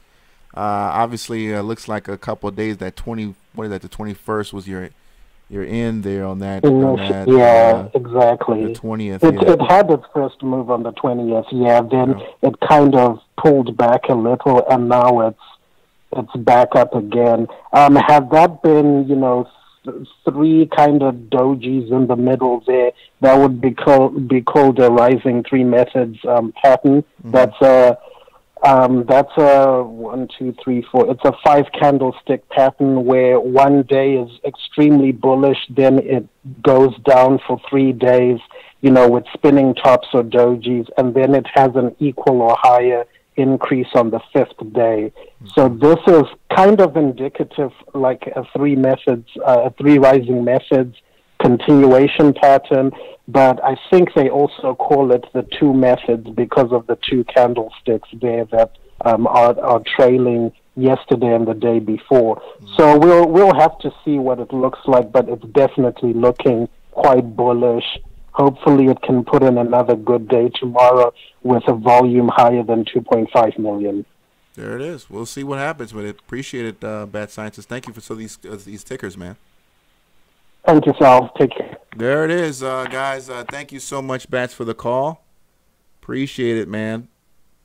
Appreciate it. And by the way, with those snap, by the way, don't run out and buy it tomorrow. As I said, you're going to be able to get those calls cheaper as the stock pulls back up from what happened today. You'll be able to get those calls cheaper, and also wait on it a little bit, man, and let that because this is for November 17th. The the actual earnings is, I think, November 9th. So you're gonna have expiration. Let that expiration kill the guys who want to get in now. It's gonna go against them. Why even get in now when you can just wait a little bit until earnings? Hell, some guys like Connor say he's literally an hour before the market closes, you can get in at that time. So it's no big deal. It's no big deal. It's just you just have an expectation of where, that's the most important thing. All right, but nice call there on GIGL for Bad Scientists. I actually liked where this is looking so far. It's just that if you're getting in now, it's, might be a little bit of a padding somebody's gains there. FPVD is a dump, bro. It's not going anywhere. It's a dump. Lost $80. Oh well. It's a dump. Sal, did I watch Tasty Trade, Karen the Superstar? Well, Karen the Superstar came out to be a scam, man. Karen the Superstar was a scam. She came on the show and she said she made $250 million trading options, and then we later find out she's a scam artist, and that she was like defrauding investors. It was like a huge Ponzi scam. Yeah. But they gave her the benefit of the doubt, and now when you go back and look at the Karen the Superstars, it doesn't, she played them well, man. She played them well. Yeah, she played them well, man. She was scamming a lot of people. She's like the female version of Bernie Madoff, and nobody talks about her because she's a woman, and they're trying to get more women in those spaces, financial, in investment banking space and whatnot. So they're not coming hard on her. And when it happened, nobody even talked about it. You didn't hear about it on CNBC or anything like that, because they just don't want to come hard on her, because it was just a fucked up situation overall. But the optics of it just look like, why are you beating up on this poor old woman? Because she's an older lady and everything. So EGO. EGO continue to sell off here, man, and continue to sell off on gold. And that's why we started the show earlier. We talked about how I was kind of disappointed we didn't see gold move today. I don't know what's going on with EGO, man. And I see some articles here on it. I have no idea what's going on with EGO, man. Now you're oversold on it. It's a falling knife, right? That's what they would call this, a falling knife. I mean, where I don't want to touch it. I don't, you got dip buyers getting their asses killed here, man. Let's look at what an hourly looks like on it, and you're looking at dip buyers getting their asses killed. Look at this, and they're trying to get in here, man. You can see here where you have sometimes dip buyers thinking they're gonna get something out of this, and they're losing their ass. They're losing their ass. So I wouldn't touch it. I wouldn't touch it until we start getting some, because you see here, it's fooling investors thinking, oh, it's about to turn around. Market closes next day. Boom. Here's another dump. So I wouldn't touch it. All right. So getting back to some of these large caps, there are quite a few we can talk about that I'm going to be looking at tomorrow. TWX, Time Warner Cable. I don't know what's going on with Time Warner out there. Time Warner is another one of these companies that, has got pretty decently liquid options. I don't know what's going on with Time Warner, man. Look at the chart here. It's missed its real, run. Its real opportunity to run with the bulls over the last year. Time Warner has. So now oversold Time Warner. We talked about GE earlier. GE oversold. But tomorrow, are we going to be red or green? I honestly can't look at the market and tell you. I can't look at the market and tell you. People are saying, what's going on with the FANG stocks? Well, I mean, you got some profit taking. you got some profit taking. And we've seen it before, you know, we've seen it before. But in hindsight, all of these moments end up looking like incredible buying opportunities, you know, typically a week or two later from these sell-offs. So what's going on today? We've seen it before. We only got back to the levels where we were Monday, where we are Monday. And everybody, you know, on CNBC was talking like the sky's falling. But we're just back at the levels where we were, you know, Monday of last week. Monday of last week. That's where we basically are. So you can, if you, some of you guys in here are volatility investors, you know, there was a crap load of money to be made on the VIX. I don't know if you guys are, you got to be kind of quick with that on the VIX. You know, here was the VIX today. Where's the day start at? Like right here. Here's the VIX today. Incredible move on the VIX where you saw some of these calls on the VIX. You know, incredible. $19. I think, what was that? UVXY is the ticker. UVXY. What was the $19? I saw the 254 on UVXY. And the money. What was those calls? Yeah, okay, the $19 call. The $19 call on UVXY started the day at, I think it was like 9 cents. And it closed on this is $19. Closed at 38. Started the morning off at 9 cents. So at $90, you could have got into this at $90. You ended up, what's 9 into 38? Was that like what, four times, right? 9 times 4 is 36. So it's 400% on your money.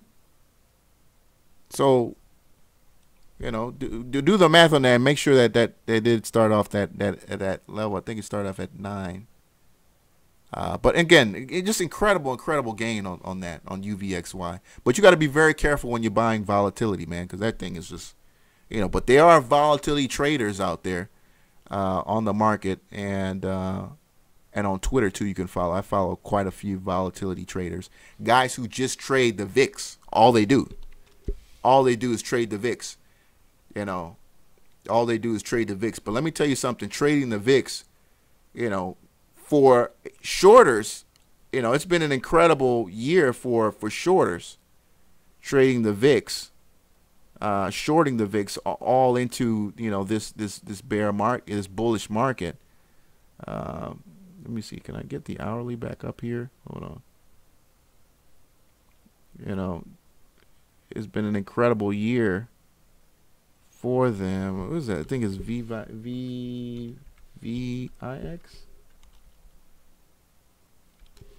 UVXY. I'm trying to figure. There it goes. Yeah. Okay. It's the one I was on. All right. So yeah, I mean, shorting into this bullish market, right? Shorting into this bullish market. You know, there are guys who've made a shitload of money doing this. And you just got to be careful, man. You just got to be careful because, as you can see here, when it goes against you, it goes against you with fury. But tomorrow, if we get a green day tomorrow on the SPY, especially the Qs, that's coming right back down. And I'm looking for that 1702 crack. In fact, after hours, we were at like 1711. 1711 after hours on UVXY. And you're going to see some of those $17 puts. The $17 puts right now. Let me see here just real quick. UVXY, $17 puts going for 69 cents. They're out of the money, but they will go in the money tomorrow if we have a green day. I'm going to call it here now. All right. All right, so a few tickers and then we'll get out of here. Few tickers and we'll get out of here for the night. Again, thank you so much to Connor for coming on. $120,000 in 2 days. Shout out to my man Connor letting us know what kind of money we can make. $120,000 in 2 days. Absolutely insane. On less, and by the way, on less than what, 25 grand, on less than 25K. On less than 25,000 total. $120,000 was his return in 2 days, 4 times more than what the average American makes in a year. You know, you got guys out here working for $7.50 an hour. What's minimum wage at right now? It was like $7.50. Minimum $7.50. I cannot believe that there's still people in America who get paid $7.50 an hour. I do not know how people survive. I really do not know. You know, we're out here killing it. You know, making their whole paycheck in a day. You know what I mean? That they make in 2 weeks. I do not know. I want to give them all Think and Grow Rich or something. I mean, but I understand this game, you know, requires you to be a saver to be a trader. You know, you can't be a trader if you're not a saver. And unfortunately, if you don't even have the ability to save, man, that kind of keeps you out the game. So, but man, it's just, you know, sad story. But thank you so much, Connor, for coming on. I appreciate you for that. Let me see here. What else? What you guys want to look at real quick before we get out of here? SRRA, Sierra Oncology, 214 up 12%. Sierra Oncology.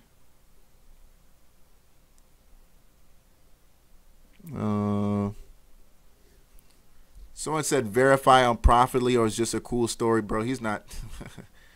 You don't have to pay Tim Sykes $150 to justify that, man. I mean, it's legit, bro. That's you know. I don't know. I used to be like that, where like verify on Profitly, but now it's like, dude, you know, it's just, I'm not paying a guy $150 to prove to somebody, you know, that I made a certain amount of money that I'm not going to give him. You know what I mean? So Connor, you don't even have to fuck all that, man. But I see what you're saying though, Roberto. You know, whole verify on Profitly thing, but I just, why? What's if you don't believe it, don't believe it. I mean, that's all I'm saying. If you don't believe he made that much money, don't believe it. You know what I mean? But you know, that's all we can say. But I'm not going to spend $150 to post on a website that I really made the money, you know, for what? Like, I don't know. You know, I'm just not going to do that. And just don't believe it. You know, that's fine with him. And he don't care. He's going to keep making them gains, man. He's going to keep making them gains. You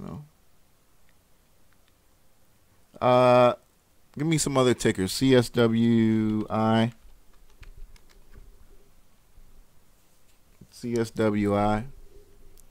You know, and I low key though, I'm starting to think, because I was posting on Profitly and it was cool and stuff like that, but I'm just like, man, why are people pocket watching like this, man? Like, that's really moist to me, man. When, you know, people are pocket watching, you know what I'm saying? That's like, man, why are you looking at people's gains? Honestly, like, I mean, it's cool to say like, oh wow, look at me, what I'm doing. But at the same time, like, you should be on your grind getting yours. You know what I mean? I don't know. I know I've gone back and forth on it, but now I'm starting to think about it. And like, you know, Monday, Tuesday, you know, great days for me today. Not much on Snap, like $700 on Snap. I should have went way bigger on that. But like, I didn't even bother to post it. Like, you know, I posted it on Instagram. And I posted on Instagram, $1,800 yesterday, $1,100 on Monday, $700 today. I just didn't. I was like, fuck it, I don't care. You know. And then on my large account where I made on Caterpillar, that was over $3,000 on Monday, $6,000 on Tuesday. I didn't even post those.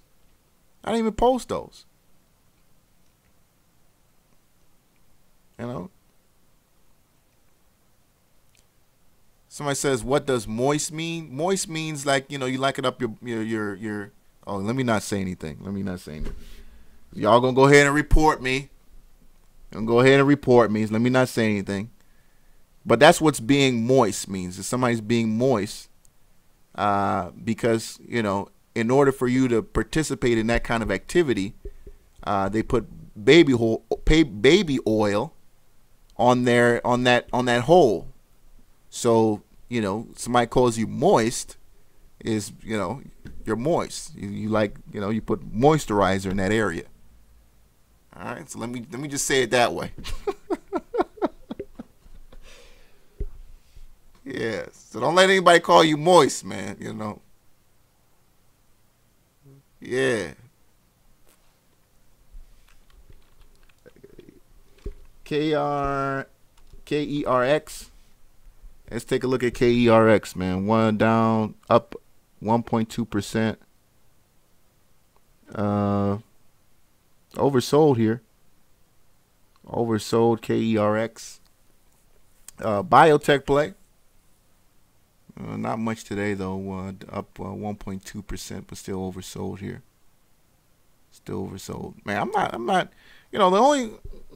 Man, I'm just trying to figure out what's got DRYS moving, man. Because, you know, I'm loving options right now, but I know what DRYS can do if it gets moving. That 23% gain got me looking, man. That 23% gain on DRYS got me looking. I'm gonna be watching this closely tomorrow. Because if DRYS is back, we're oversold though. God damn, we're oversold on DRYS, but yeah, we'll see what happens. We'll see. We'll see. Stock Junkie said, Connor said he also has a short trader. Yeah, definitely. Yeah, DRYS is scary though. Yeah, you're absolutely right, Bill. DRYS is scary as shit. You could lose your ass real fast on DRYS, man. And a lot of guys have lost their ass on this stock. You know, you can pull the chart back and look at it. You know, reverse splits and all that stuff. That history of that stock. Somebody brought up the Discord earlier. I don't know. I mean, the Discord is there. I'm too busy making money. Sometimes the Discord is cool, but you know, it's just too much drama, man. I'd just rather just make some money. You know, let me just make some money. Yeah, but quite a few stocks to watch. There's a lot of money to be made out here, man. So much money to be made out here on either side of the trade. This is the best job ever had, man. Ever gave myself. Was learning how to trade.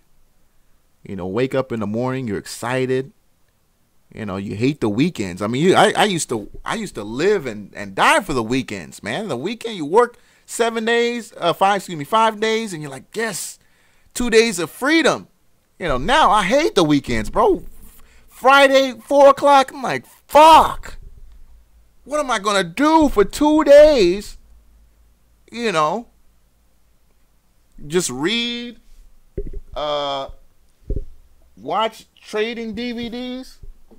Hold on. You know, watch trading DVDs on volatility. You know, look, I watch DVDs like this. You know, this is what I do on Saturdays. Watch, what is this? The Volatility Primer. What is it? Insider Methods for Successful Option Trading. So I watch DVDs like this. I watch them 2 or 3 times to take notes. Can you see that? Day Trading Smart. Let me back it up a little bit. I don't know the light. Day Trading Smart. It's probably real fucked up. Day Trading Smart right from the start. Trading Essentials for Maximum Results with David Nazar. And these Agora Financial DVDs, I thought they'd be terrible, but they're actually pretty good. Agora Financial DVDs, they're pretty cheap. You can get them pretty cheap. Super Leverage, the only sensible way to speculate. I actually haven't watched this one. It comes in a set. I haven't watched this one.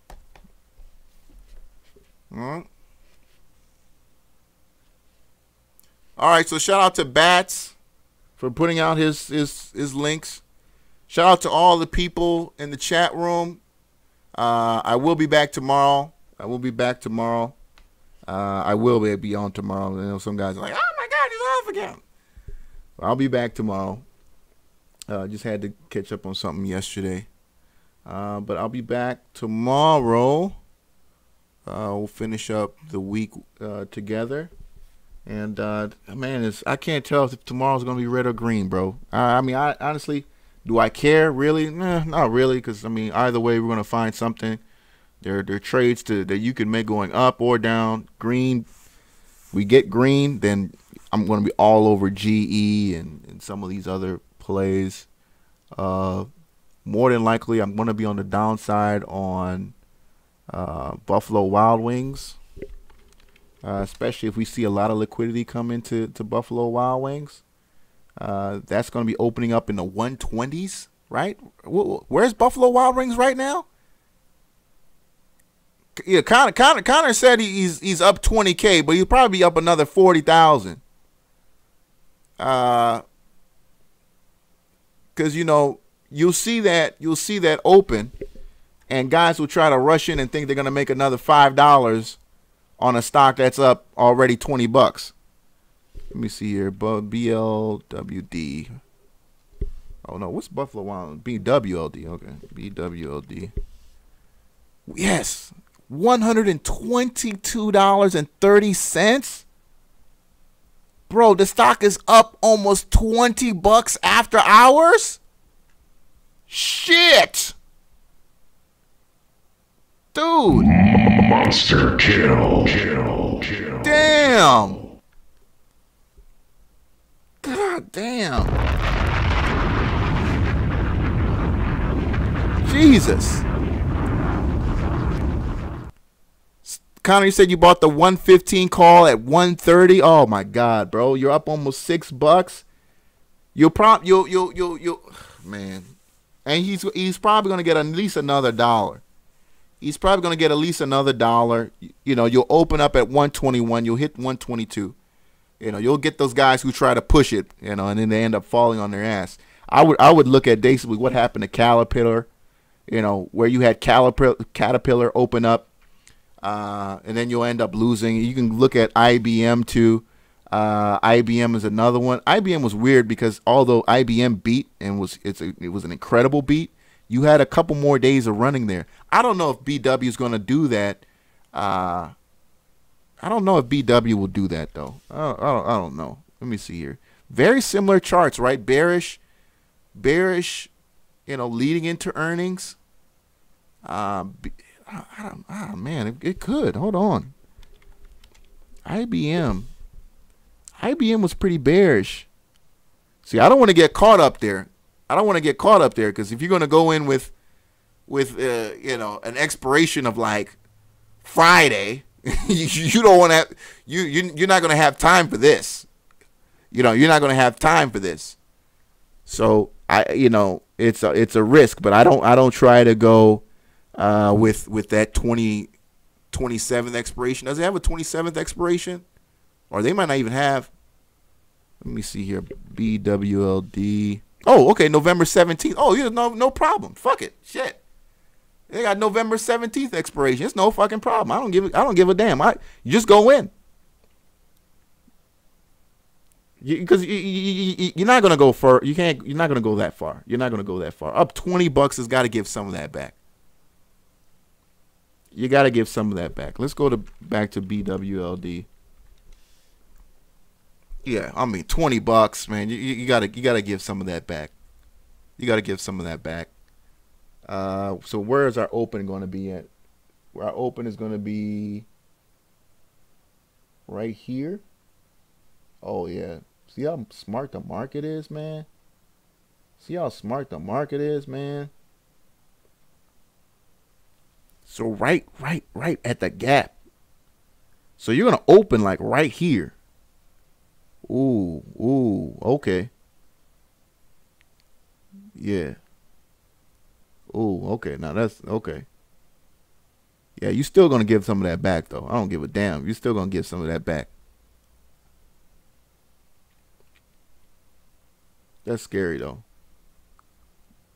Yeah, but I like the fact it's a November 17th. It's a November 17th expiration.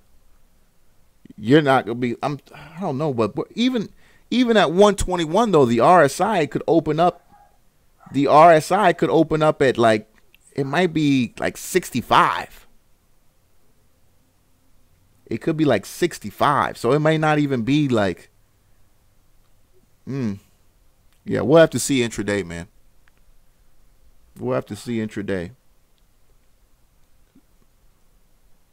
I don't know. I might have to leave this one alone, bro. Now I'm doing the shit that I'm gonna be doing after I get off the air. Now that I'm looking at it, I don't know. I might have to leave this one alone. I don't know. This could keep going, because if you open up here and everybody's like, "Oh shit, breakout," you get lost on your ass, bro. Sal, you said you stopped trying to predict stock long time. No telling what it does. You just have to play the price action. Yeah, absolutely, man. Absolutely. There it is, man. Appreciate you again, Connor, for coming on. Let me go ahead and ring the bell, end the show. Guys, thank you so much as always for coming and talking with me.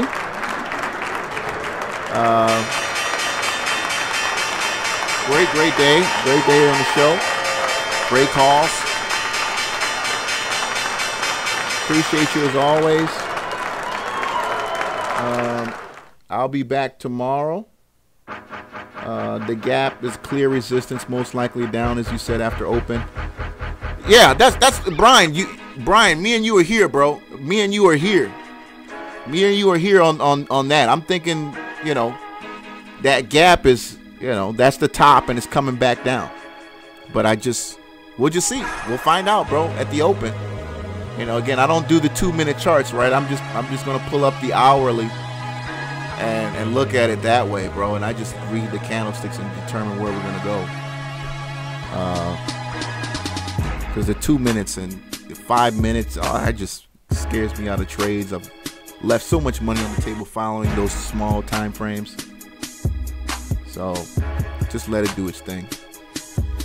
And just like on the Caterpillar trade that I posted on Twitter, I'm going into blocks. So I've learned now to position size in, so I'm not going all in on the first thing. I'll position size in, set up a beginning. If it goes against me, then I just let it go and I just try to find the top, add more. So that's kind of how I'm playing things now. Cool Cats, Joe Silva, Connor again, thank you so much. Yeah, check out Connor's chat room. His YouTube page. He just posted the link.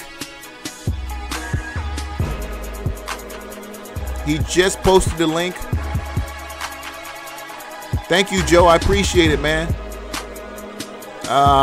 Cool Cats, Robert Paulo, thank you, man, for calling, Robert. Oh, no, Robert didn't call. Thank you for chatting in there. Cool Cats, information guy. Should you do a put on BWLD? It's up to you, man. Again, I can't tell you what to do. You gotta do your due diligence and see if it works for you.